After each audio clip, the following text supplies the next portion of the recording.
ఇలవేల్పుగా నిన్ను కొలిచేను.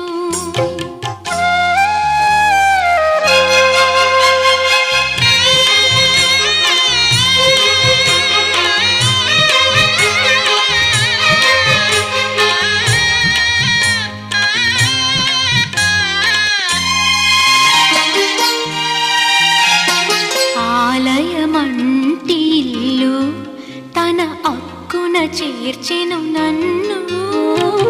ఆలయమంటి ఇల్లు తన అక్కున చేర్చెను నన్ను. ఆ ఇంటికి నువ్వు దీపము, నా కంటికి నువ్వు జీవము. మూసిన